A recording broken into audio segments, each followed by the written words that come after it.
अल्लाह तबारक व तआला के नाम से शुरू जो बड़ा मेहरबान और निहायत रहम करने वाला है। प्यारे दोस्तों, क़यामत के दिन मर्द और औरत से कौन से 5 सवालात पूछे जाएंगे। हदीस पाक में आता है कि किसी भी शख्स के कदम अपनी जगह से ना हट सकेंगे जब तक कि वो इन 5 सवालात के जवाबात ना दे दे। प्यारे दोस्तों, क़यामत का दिन एक ऐसा दिन है कि क़यामत का जिक्र सुनते ही एक परहेजगार इंसान पर कपकपी सी तारी हो जाती है कि आखिर क़यामत के दिन हमारा क्या हाल होगा। क़यामत का मंजर कुरान मजीद में मुख्तलिफ जगहों पर आया है और अहादीस के अंदर भी उसका जिक्र मौजूद है। चुनांचे उम्मुल मोमिनीन हज़रत आयशा रज़ी अल्लाह तआला अन्हा से रिवायत है, वो बयान करती हैं कि मैंने रसूलुल्लाह सल्लल्लाहु तआला अलैहि वसल्लम को फरमाते हुए सुना, लोगों को क़यामत के दिन नंगे पाँव, नंगे बदन और गैर मख्तून उठाकर मैदान हशर की तरफ लाया जाएगा, यानी वो अपनी कब्रों से इस हाल में निकलेंगे जैसे इस दिन थे जब उनकी माओ ने उन्हें जना था।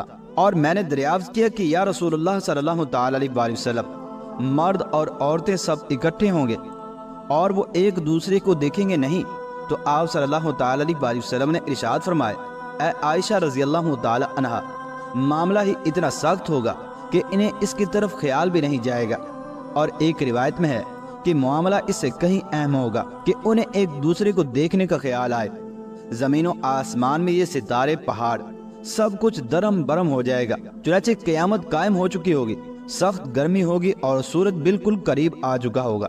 हज़रत मिक़दाद बिन अस्वद रज़ी अल्लाह तआला अन्हु से रिवायत है कि रसूलुल्लाह सल्लल्लाहु तआला अलैहि वसल्लम ने इरशाद फरमाया, क़यामत के दिन मैदान महशर में सूरज को मखलूक के नज़दीक कर दिया जाएगा, यहाँ तक कि वो उनसे 1 मील के फासले पर रह जाएगा। और रावी सलीम बिन आमिर कहते हैं, मिक़दाद रज़ी अल्लाह तआला अन्हु फरमाते हैं कि अल्लाह की कसम, मुझे नहीं मालूम कि मील से मुराद ज़मीन का एक मुतय्यन मुसाफत है या वो सिलाई जिससे आग में सुरमा लगाया जाता है। फरमाया, तमाम लोग अपने आमाल के बकदर पसीने में शराबूर होंगे। चुनांचे उनमें से बाद लोग वो होंगे जिनके टखनों तक पसीना होगा, बाद लोग वो होंगे जिनके घुटनों तक पसीना होगा, और बाद लोग वो होंगे जो कमर तक पसीने के अंदर डूबे होंगे, और बाद ऐसे लोग होंगे कि जिनके लिए उनका पसीना लगाम बन जाएगा। ये फरमाकर रसूल करीम सल्लल्लाहु तआला अलैहि वसल्लम ने अपने दस्ते मुबारक से अपने दहने मुबारक की तरफ इशारा फरमाया। चुनांचे फिर इसके बाद आखिरत का इम्तिहान शुरू होगा, यानी इंसान से ये 5 सवालात होने शुरू हो जाएंगे। हजरत अबू बर्ज़ा असलमी रज़ी अल्लाह तआला अन्हु कहते हैं कि रसूलुल्लाह सल्लल्लाहु तआला अलैहि वसल्लम ने इरशाद फरमाया, क़यामत के दिन किसी बंदे के दोनों पाँव नहीं हटेंगे यहाँ तक कि इससे ये ना पूछ लिया जाए कि इसकी उम्र के बारे में कि इसने अपनी उम्र को किन कामों के अंदर ख़त्म किया, अपनी उम्र को गुनाहों में, अल्लाह के नाफरमानी में सर्फ किया या शरीयत के बताए हुए अहकामात पर अमल किया। दूसरा सवाल इसके इल्म के बारे में कि तूने अपने हासिल किए हुए इल्म पर कितना अमल किया। प्यारे दोस्तों, इल्म के बारे में हम सब बहुत कमज़ोर हैं। हमें इस चीज़ का खूब पता है कि ये नेकी है और ये गुनाह, ये हराम है और ये हलाल, लेकिन फिर भी हम अपने इल्म पर अमल नहीं करते। चुनांचे इस पर हमारी सख्त पकड़ होगी।